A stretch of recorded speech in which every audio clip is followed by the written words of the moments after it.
গত কয়েকদিন শিরোনামে জিতু কমল ও দিতিপ্রিয়া রায়, অভিযোগ পাল্টা অভিযোগ। ঠান্ডা লড়াই চলছিল পর্দার অপর্ণা ও আর্যর মধ্যে। যদিও গোটা বিষয়টি পর্দার নয়, বাস্তবে সোশ্যাল মিডিয়াতে এই নিয়ে জোর হইচই। অনেকেই প্রশ্ন তুলেছিলেন, তাহলে কি দুই মুখ্য অভিনেতার ব্যক্তিগত সমস্যার জেরে শেষ হয়ে যাবে চিরদিনই তুমি যে আমার? এই নিয়ে নানা জল্পনা উঠেছিল। তবে অবশেষে অভিমানের বরফ গলে প্রযোজনা সংস্থার হস্তক্ষেপে মিটমাট হলো জিতু দিতিপ্রিয়ার। গুঞ্জন উঠেছিল এই বিতর্কের জেরে ধারাবাহিক ছাড়ার সিদ্ধান্ত নিয়েছেন দিতিপ্রিয়া। শুধু তাই নয়, এক সপ্তাহের মধ্যেই নাকি শেষ হবে মেগাটি।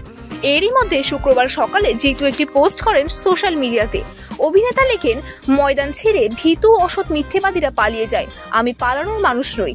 প্রডিউসার এবং চ্যানেলের প্রতি আমার দায়বদ্ধ, সর্বোপরি দর্শকের প্রতি দায়বদ্ধ। প্রফেশনাল এবং পার্সোনাল লাইফ আমি আলাদা করেই রাখতে পারি। আর্টিস্টের প্রজেক্ট ছাড়া একমাত্র কারণ ব্রিচ অফ কন্ট্রাক্ট, সেটাও তো এখনো হয়নি। এই পোস্ট দেখার পর ধারাবাহিকের ভবিষ্যৎ নিয়ে আরো চর্চা শুরু হয়। এরই মধ্যে এলো সুখবর।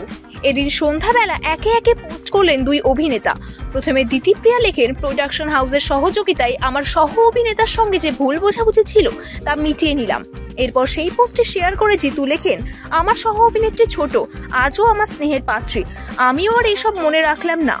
তোমার ভবিষ্যতের জন্য অনেক অনেক শুভকামনা। আমি সেরা, আমরা সেরা। এই পোস্ট দেখা মাত্রই নিশ্চিত হলেন সকলেই। দুজনকেই ধন্যবাদ, শুভেচ্ছা জানিয়েছেন নেটিজেনরা।